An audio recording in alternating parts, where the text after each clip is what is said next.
Welcome. We're going to discuss a little bit of stock market investing. We're going to dip our toes into a little bit of dividend investing today. I am Zach Kendall. I'm a friend of Corbin's.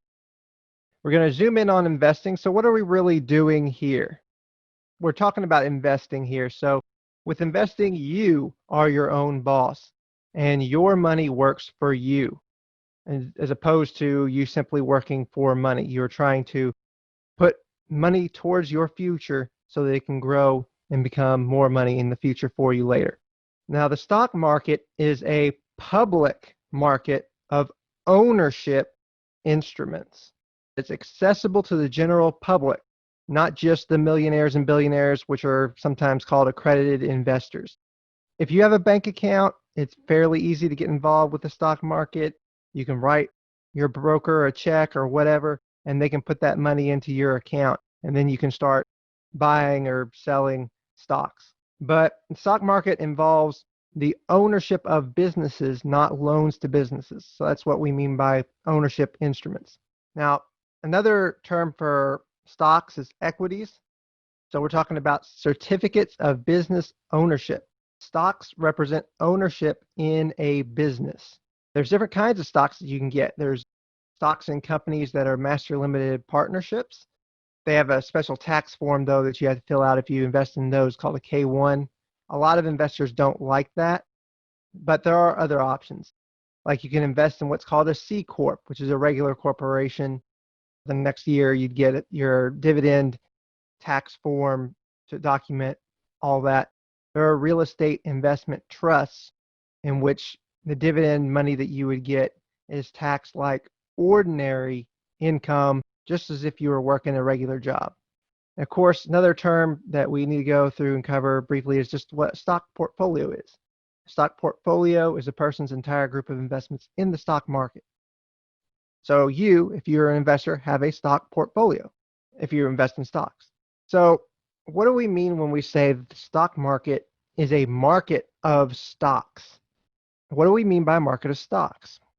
How might we compare the stock market to a normal market? Well, let's compare it to a supermarket, okay? Maybe that'll help you all out. So when you go to the store like Kroger or Walmart, you buy, sell, or own products from companies. You might get your Campbell soup or whatever it may be, your eggs, your milk. Well, with the stock market, you're buying, owning, and selling pieces of companies, not products, but pieces of companies. So just like sometimes at the grocery store, products will go on sale, sometimes stocks get what they call undervalued. When they're undervalued, they're on sale, generally speaking. But just like with a regular store, you get what you pay for sometimes. Sometimes it's the same with the stock market.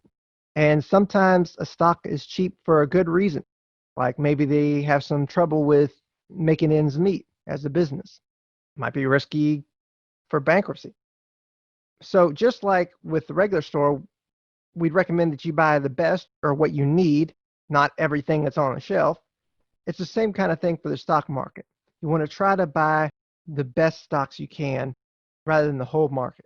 So what are dividends? Some of you may be asking that because I brought it up earlier. Dividends are payments from businesses to their owners. So if you have a stock in a business that pays dividends, you get those dividends at certain times of the year. Now, dividend stocks are stocks from businesses that actually give them, of course, as I said before. Different companies, though, have different schedules. So they try to time when they give you the money. So most of the time, the companies will give quarterly dividends every 3 months. That's the most common for businesses to do that give them. Of course, some will give them monthly, like your real estate investment trusts, your REITs, and your pipeline companies. And some will give them every half a year. Some companies in Europe do that, and companies can give it just once a year if they want, or even whenever they so choose or happen to, or feel like they can pay for it. But there's some things you got to learn about dividends. There's what you call the declaration date, and that is the day that the business says, this is how much our next dividend is going to be. This is how much we're going to pay you the next time we pay you. And it's also the day that companies can change that amount. Now, the ex-dividend date is another date that you'll want to remember. And it's the second day that you have to have the stock in order to get the dividend payout. If you want to get the next payment, you want to buy that dividend stock a day before the ex-dividend date. And of course, there's the record date. That's when the company actually goes through its records and says, okay, you've held the stock for this long, you're entitled to get the dividend. So it's the final day that you have to own the stock in order to get that next dividend. And of course, the payable date's when they actually pay you. Now, for example, if you looked at, say, Walmart, you might see what says past dividends. Well, it's got those dates on there. The ex-dividend date's right there for the past ex-dividend dates. You've got the record date as well and the pay date. And as you can see, the ex-dividend date comes before the record date, and the record date comes before the date you get paid. So why might some people want monthly dividends? Well, they might want it to match with their monthly bills. They got money that they got to pay to different companies. Maybe they want to get some income about the same time or the same month. A lot of retirees like that. Even workers that just want a little extra money in case something happens, in case they need to pay for something else. Another way you can invest is with a dividend reinvestment plan. And that's where you take the money that you get from your dividends and you buy more stock in that same company. So some people like to buy the monthly dividends as well because the money that you get will be even across the year. If you buy a lot of dividend stocks that pay in different months of the year, they don't all pay in the same month. Say there are quarterly ones, and say you have some that pay January, April, July, etc. But you have others that pay on February, May, or whatever it is. That might not be an even amount of money you're getting every month from your dividends. So some people like to instead buy a lot of monthly dividend stocks so that the payment amount is even.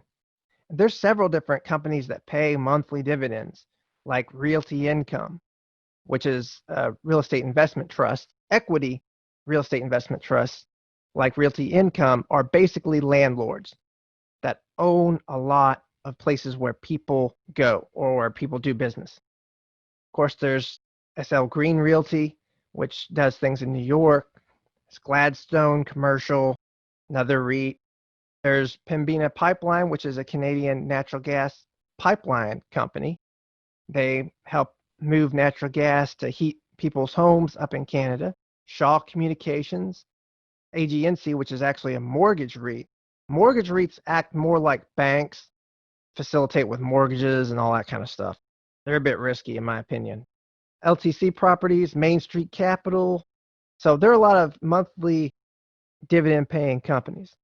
Well, what are you invested in, Zach? What are some of your investments, some of your dividend investments? Well, all right, let's take a little look. So here's some of the ones that I'm invested in, like IBM. They are a dividend tech stock. Most of your tech stocks do not pay much in dividends. IBM and Cisco do, but I own a little bit of IBM. Realty Income, as I've already mentioned, is a landlord basically, and they are landlord to companies like Walgreens and a whole host of different places. They're well diversified in regards to their tenants who actually rents from them and pays them money to use the land that they're doing business on.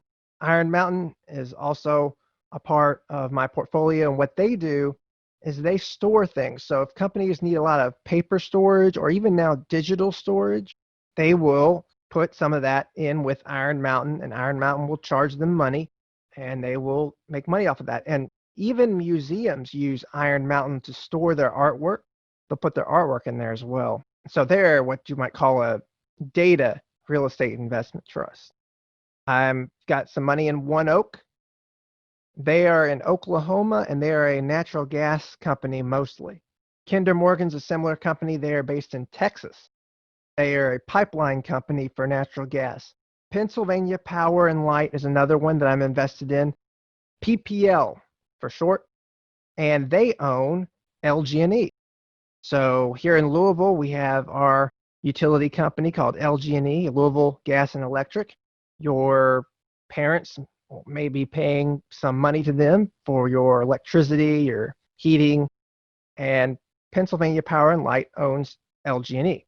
So you can't invest directly in LG&E, but you can invest in PPL and get some dividends back from them.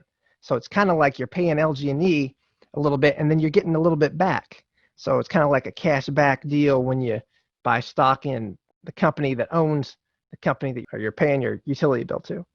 I also have some shares in what's called VC, and they are the landlord to casinos, hotels, golf courses, things of that nature. So they're a landlord for entertainment venues, entertainment companies.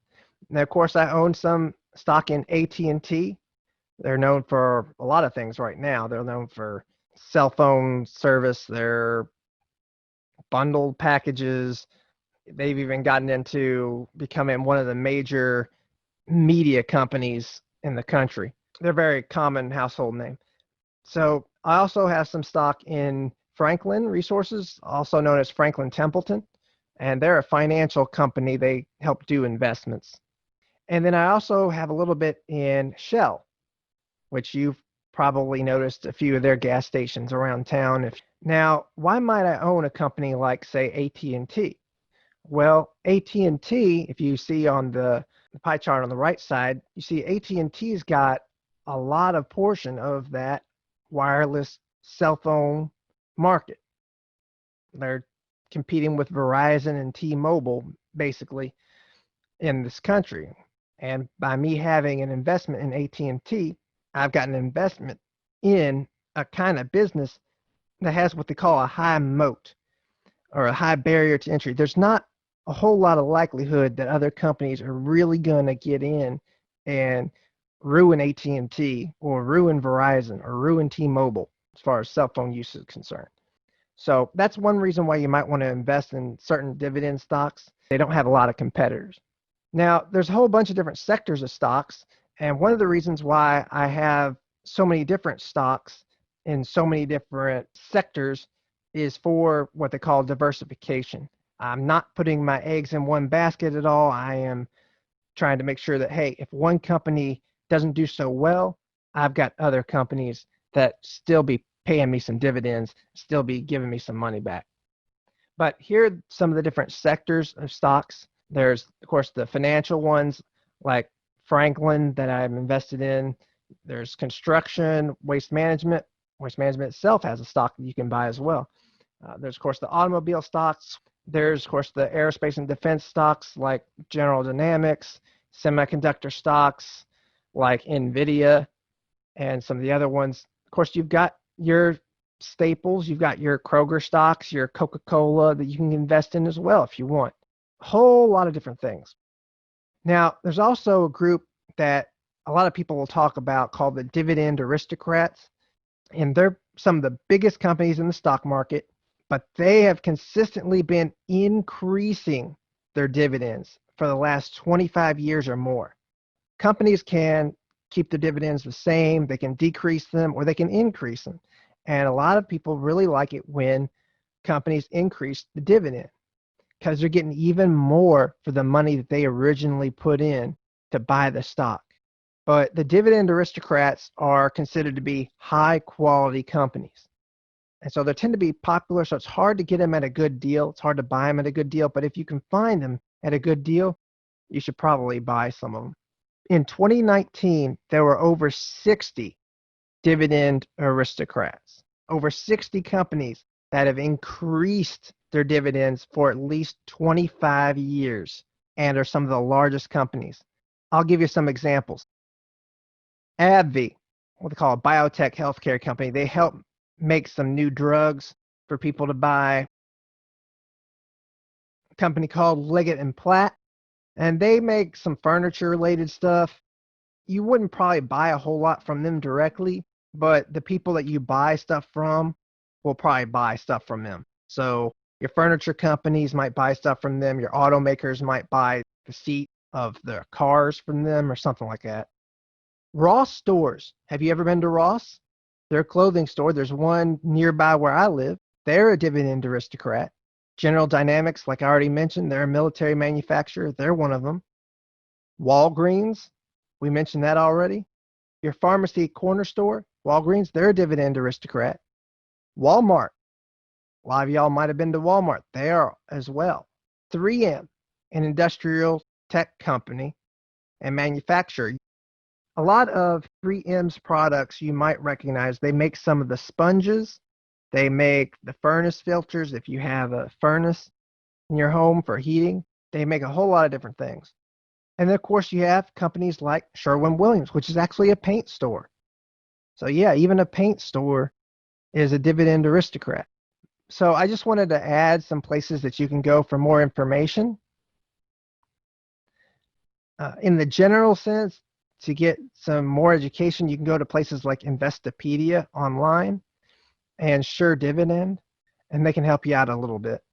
And then, of course, there's some YouTube channels that you might want to watch as well, like Wall Street for Main Street or what's called Kiyavaco Capital. It's just if you want some more information in the general sense. You want to look at specific companies and like exchange traded funds, stuff like that, other things you can invest in. You can look at the basic financials, your broker, people that help you to invest in stocks. You can look at what they give you as well. You can look at some stock news sites like MarketWatch, MarketBeat. You can look at some online tool sites like Simply Wall Street. There's some software if you want to go out and buy some software like FastGraphs and Mad Dividends. There's also commentary sites you can look on. You read more about what other people are saying about those companies. You can go to Seeking Alpha and Yahoo Finance to get some of those commentary articles and stuff, to do more reading about the companies, try to help you to make a good decision on which companies to buy stock in. And of course, if you want to look at your real estate investment trust, you can go to a site like NAREIT, NAREIT, NAREIT. And don't forget, if you can invest in their stock, a lot of businesses will have an investor section that you can go to, and you can actually look at what the company itself is saying about itself, about where it wants to go, what it's doing, get a good idea of whether or not you should invest in the company. And of course, there's also some YouTube channels you can look at as long as they're still going, like Fast Grass with Chuck Carnevale and Let's Talk Money with Joseph Hogue. Now, Joseph will give you some stock ideas. You can take them or leave them. It's up to you.